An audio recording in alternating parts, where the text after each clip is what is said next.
Everyone, welcome on my channel KD प्रयास academy. आज की इस वीडियो में हम लोग प्लांट के बारे में जानेंगे। जो सीटेड पेपर 2 साइंस को हम लोग क्लास नंबर 6 है ये, और क्लास 6 का जो न्यू एनसीईआरटी की बुक आई है उससे हम लोग स्टडी कर रहे हैं। तो पेपर भी यहीं से बनेंगे। तो आप लोग कुछ चैप्टर्स जो है वहाँ से हटा दिए गए हैं न्यू एनसीईआरटी में। जो पुरानी एनसीईआरटी है उसमें से कुछ चैप्टर हटा दिए गए हैं। तो आप लोग न्यू एनसीईआरटी पढ़िए, नया सिलेबस है, नए तरीके से पढ़िए। और न्यू एनसीईआरटी से आपको जो चैप्टर स्किप कर दिए गए उनको छोड़ के जो न्यू एनसीईआरटी है उसको फॉलो करिए, ठीक है। तो इस चैप्टर में जो मेन बातें हैं वो ये है कि प्लांट के बारे में टोटल सारी चीज़ें बताई गई हैं। मतलब प्लांट के पार्ट्स के बारे में बताया गया है, कितने प्लांट के जो वैरायटी है जैसे हर्ब, श्रब, ट्री, उसके बारे में बताया गया है, टाइप्स के बारे में।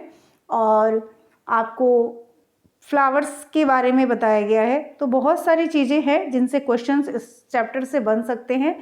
लगेगा इजी, लेकिन कुछ कॉन्सेप्ट अगर आपके मिस हो जाते हैं तो आपका वहीं पे क्वेश्चंस गलत हो जाएगा। तो फटाफट से जो कॉन्सेप्ट है उसको हम अपना देखते हैं, कॉन्सेप्ट क्लियर करते हैं। हमारा चैप्टर कोई भी नहीं छूटेगा। कॉन्सेप्ट क्लियर रहेगा तो आप ऑप्शन फटाफट देखते हुए टिक कर देंगे, ठीक है।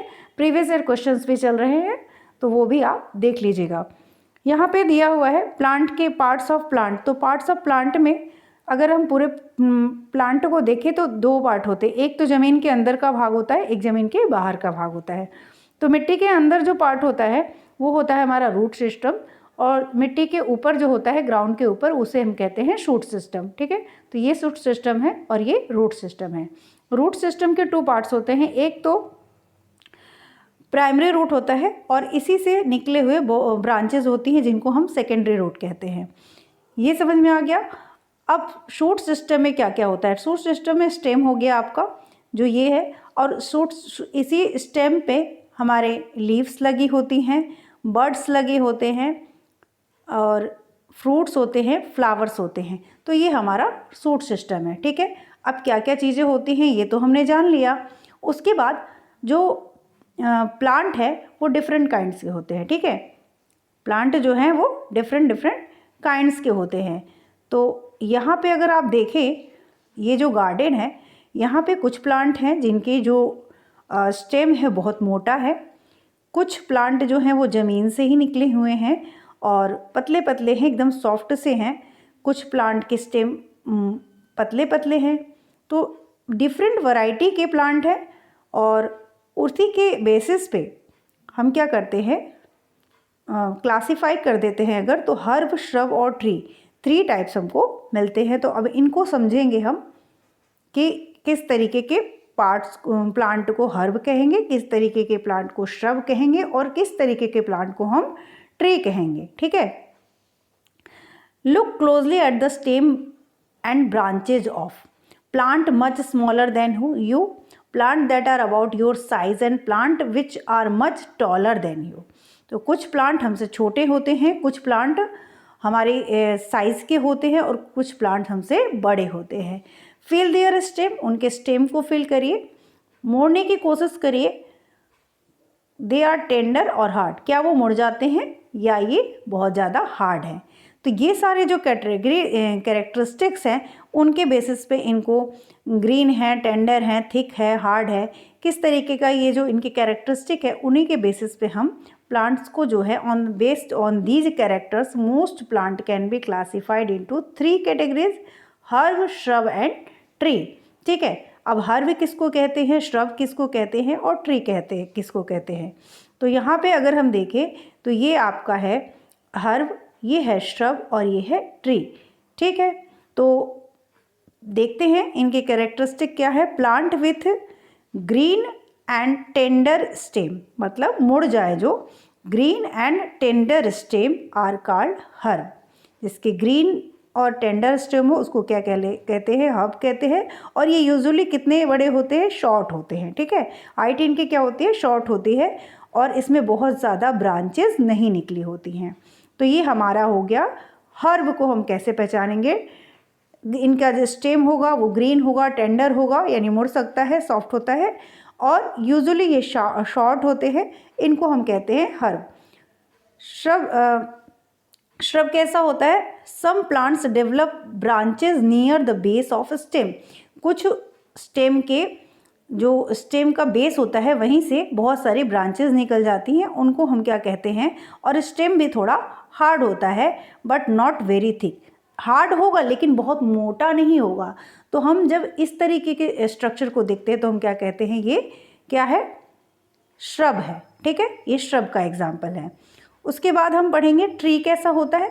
तो ट्री होता है some plants are very tall, कुछ प्लांट बहुत बड़े होते हैं और इनका जो स्टेम होता है हार्ड भी होता है और थिक भी होता है।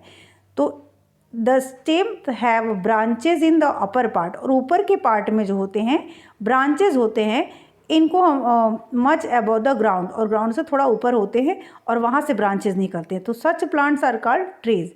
अब हम देखते हैं ये जो इसका एग्जाम्पल दिया हुआ है, यहाँ पे देखिए तो ये इसके ग्रीन स्टेम है, ठीक है, और बहुत ही टेंडर यानी मुड़ने लायक है। तो ये क्या है? हमारे हर्ब है। यहाँ पे एक ही जगह से बहुत सारे ब्रांचेस निकले हुए हैं, तो ये क्या है? हमारे श्रब हैं। और जो थर्ड है, और इसका स्टेम जो होता है बहुत पतला हार्ड होता है, लेकिन जो श्रब है इसका हार्ड होगा लेकिन बहुत मोटा नहीं होगा। जहाँ पे ट्री की बात की जाए तो ट्री का स्टेम बहुत मोटा होता है, हार्ड होता है, और जो ब्रांचेस निकली होती हैं वो ग्राउंड से नहीं निकली होती, ये कहाँ से निकली होती हैं? थोड़ा ऊपर से निकली होती है। तो इसको क्या कहते हैं? हम ट्री कहते हैं। तो ये थी हमारे differentiation between herb, shrub and tree. और देखते हैं इस चैप्टर में क्या क्या दिया गया है। तो क्रीपर्स के बारे में जानेंगे, क्लाइंबर्स क्या होते हैं, क्लाइंबर्स क्या होते हैं, उनको जानेंगे कि उनको कैसे पहचानेंगे। ठीक है, तो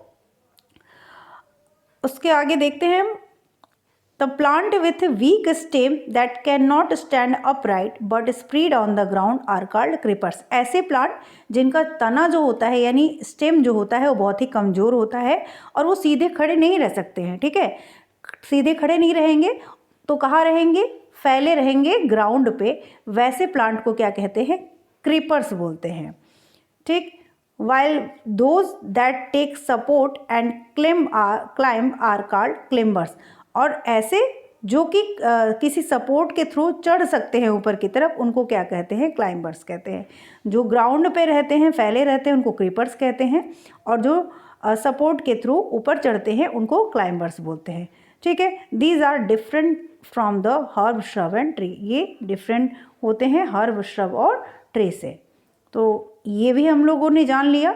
अब इस चैप्टर में और देखते हैं क्या है। तो इसके बाद स्टेम के बारे में दिया गया है और स्टेम के बारे में जानेंगे कि स्टेम कैसा होता है। Observe closely the stem of different plant around you. Note down different structure part borne by the stem. Compare observation with the help. तो ये चीज़ें हम आगे करके देखते हैं कि क्या क्या चीज़ें हैं। उसके बाद observe the setup, does the colour appear in the stem. ये एक प्रयोग किया गया है कि stem in a glass with coloured water.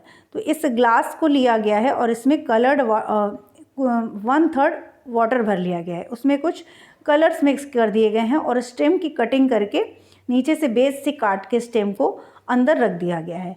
अब इसमें ऑब्जर्व करने की कोशिश की जा रही है कि क्या ये कलर जो है वो स्टेम में चढ़ता है, क्या ये पत्तियों तक कलर पहुंच रहा है। तो जब हम देखेंगे तो ये जो कलर है वो पत्तियों तक और लीव्स के वेन्स तक पहुंच गया है। ठीक है, तो इससे हम क्या अंदाज़ा लगाते हैं? इससे हम ये अंदाज़ा लगाते हैं कि जो स्टेम है, from this activity we see that stem help in upward movement of water. तो इस एक्टिविटी से हमको ये पता चलता है कि स्टेम जो है वो हेल्प करता है वाटर के ऊपर चढ़ने में। अपवर्ड मूवमेंट यानी ऊपर चढ़ने में ये हेल्प करता है। The water and minerals go to the leaves and other part attach to the stem. तो वाटर जो है प्लांट के अदर पार्ट जैसे कि लीव्स वगैरह में कैसे चढ़ते हैं? इसी स्टेम की हेल्प से चढ़ते हैं, यानी अपवर्ड मूवमेंट में स्टेम जो होता है वो हेल्प करता है। ठीक है, तो ये भी हम लोगों ने जान लिया। अब क्या है, लीव्स के बारे में जानेंगे। लीफ का स्ट्रक्चर क्या होता है, फंक्शन क्या होता है, वो सारी चीज़ें पढ़ेंगे। बहुत अच्छी अच्छी चीज़ें दी हुई हैं, नीचे और भी चीज़ें हैं। हमको लगता है कि इस चैप्टर को 2 पार्ट्स में पढ़ेंगे हम लोग। अभी तो हम इसके पार्ट्स के बारे में पढ़ रहे हैं और स्ट्रक्चर के साथ, और इसके जो फंक्शन हैं सब सारे पार्ट्स के, उनको हम दूसरे पार्ट में देखेंगे, ठीक है, क्लास नंबर 7 में। तो अब लीफ के स्ट्रक्चर को अगर हम ध्यान से देखें तो उसमें कुछ इम्पॉर्टेंट चीज़ें होती हैं, जैसे पेटियोला है, लैमिना है, मिडरिब है, वेंस है, लीफ वेनेशन है, रेटिकुलेट क्या होता है, टाइप्स ऑफ वेनेशन में रेटिकुलेट वेनेशन और पैरेलल वेनेशन आते हैं। तो इन सब चीज़ों को हम बस तुरंत ही हम लोग देख रहे हैं और समझने की कोशिश करते हैं। How are leaves attached to the stem. जो लीफ होती है, पत्तियां जो होती हैं, वो स्टेम से किस तरीके से अटैच्ड होती हैं। तो अगर आप देखें इस स्ट्रक्चर को ध्यान से, तो जो ये स्टेम, यहाँ से मान लीजिए स्टेम है और इस स्टेम से ये पत्ती अटैच्ड है, यानी लीव्स अटैच है। तो जो ये पार्ट है आपका, यही क्या कहलाता है, पेटियोल कहलाता है, ठीक है। तो सबसे पहले यहाँ पे पेटियोल के बारे में दिया हुआ है। How are the leaves attached to the stems, the part of the leaf by which it is attached to the stem is called petiole. तो जिस पार्ट के थ्रू स्टेम से पत्तियाँ अटैच्ड होती हैं उसको क्या कहते हैं, पेटियोल कहते हैं। और पत्ती का जो चौड़ा भाग होता है, ब्रॉड, और हरा भाग होता है, green part of the leaf is called lamina. पत्ती का जो चौड़ा और हरा भाग होता है उसको क्या कहते हैं, लैमिना कहते हैं। तो अभी डायग्राम के थ्रू भी हम समझा देंगे। Can you identify these parts of the leaves in plant around you. क्या आप अब इस समझने के बाद आप आइडेंटिफाई कर लेंगे? तो यस ऑफ कोर्स कर लेंगे, क्योंकि हम देखेंगे ना, समझेंगे इस चीज़ को। तो जो ये हमारा ये है, ये लीफ है, अब ये स्टेम है मान लीजिए, और स्टेम से ये पत्ती जो है, ये क्या है, ये अटैच्ड हो गई है, ठीक। तो ये अटैच हुई, तो ये हमारा पेटियोल हो गया। लैमिना जो ग्रीन पार्ट है ओवरऑल, ये क्या है, हमारा लैमिना है। तो हमने समझ लिया, और भी बहुत सारी चीज़ें हैं जिसको हम देखेंगे, ठीक है। तो यहाँ पे एक डायग्राम बनाने की कोशिश की जा रही है लीफ के थ्रू। तो उससे पहले हम ऐसे ही, the lines on the leaf are called veins. Veins क्या होता है, the lines on the leaves. पत्तियों पे आप ना ऐसे ऐसे, जैसे ये लीव्स है, तो आप ऐसे ऐसे स्ट्रक्चर देखेंगे, तो ये क्या होती हैं, वेन्स होती हैं। Do you see the prominent line in the middle of the leaf. और बीच में जो एक प्रोमिनेंट लाइन होती है, इसको हम कहते हैं मिडरिब, ठीक है।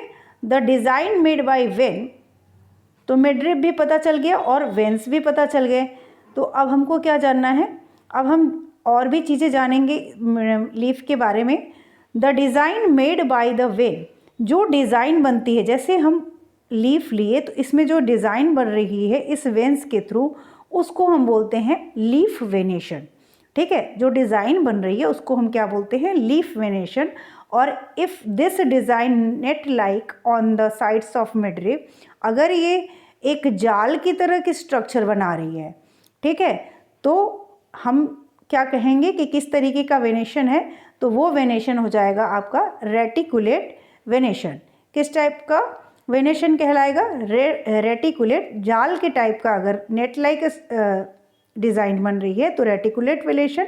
और अगर पैरेलल बन रहा है, veins are parallel to one another, अगर एक दूसरे के पैरेलल हैं तो वो किस टाइप का हो जाएगा, वो आपका वेनेशन कहलाएगा पैरेलल वेनेशन। तो लीफ वेनेशन, जो वेन्स के थ्रू पत्तियों पे डिज़ाइन बनती है, उसको हम कहते हैं लीफ वेनेशन। और अगर नेट लाइक डिज़ाइन बन रहा है तो उसको रेटिकुलेट वेनेशन, और अगर पैरेलल डिज़ाइन बन रहा है तो उसे पैरेलल वेनेशन कहेंगे, ठीक है। वीडियो पसंद आ रही हो या समझ में आ रहा है कॉन्सेप्ट, तो आप लोग प्लीज़ वीडियो को लाइक ज़रूर करिएगा और चैनल को सब्सक्राइब कर लीजिएगा। हर चैप्टर की तैयारी हम फटाफट करने की कोशिश करें, क्योंकि पेपर बहुत आपके नज़दीक आता जा रहा है, और जितना हो सकेगा हम अच्छे से तैयारी करने की कोशिश करेंगे। बेस्ट दीजिए अपना। प्रीवियस ईयर प्रैक्टिस करने से पहले कॉन्सेप्ट को क्लियर करिए और खुद से लगाने की कोशिश करिए। सॉल्यूशन के साथ आपको मेरे इस चैनल पे सारे प्रीवियस ईयर प्रोवाइड कराए जा रहे हैं, तो आप उसकी भी प्रैक्टिस करते रहिए। जब टाइम मिले, जैसे टाइम मिले, आप अपने टाइम टेबल के अकॉर्डिंग वीडियो को ज़रूर देखें, ठीक है। तो यहाँ पे हमारा स्ट्रक्चर का काम हुआ ख़त्म। अब कुछ चीज़ें हैं जैसे कि कुछ ट्रांसपिरेशन हो गया, रेस्पिरेशन हो गया, फोटोसिंथेसिस हो गया, उन चीज़ों के बारे में हम लोग नेक्स्ट वीडियो में पढ़ेंगे और वो बहुत ही इम्पॉर्टेंट है इस चैप्टर की। तो कुछ रूट्स के बारे में भी चीज़ें दी हुई हैं, तो बहुत ज़्यादा नहीं है, लेकिन एक और वीडियो की ज़रूरत पड़ने वाली है। तो हम अच्छे से समझेंगे, जो भी पढ़ेंगे थोड़े छोटे छोटे पार्ट्स में पढ़ने वाले हैं, लेकिन पढ़ना ज़रूर है, चैप्टर को स्किप नहीं कर सकते हैं। देखिए फ्लावर्स के बारे में दिया हुआ है, स्टेमन क्या होता है, मेल गैमेट क्या, मेल और रिप्रोडक्टिव ऑर्गन फ्लावर का क्या होता है, फीमेल रिप्रोडक्टिव ऑर्गन क्या होता है, वो सारी चीज़ें आपको पढ़नी हैं और यहाँ से क्वेश्चन ऑफ कोर्स बनेंगे। तो चैप्टर को स्किप नहीं कर सकते हम, ठीक है। तो मिलते हैं नेक्स्ट वीडियो में। क्लास नंबर ये 6 है और 7th जो क्लास 7th होगी साइंस की, उसमें हम लोग इन सब चीज़ों के बारे में पढ़ेंगे। प्लीज़ चैनल को सब्सक्राइब कर लीजिएगा, लाइक कर दीजिएगा और अपने कमेंट ज़रूर टाइप करके मुझे कमेंट ज़रूर करिएगा कि वीडियो कैसे लगी। Thank you.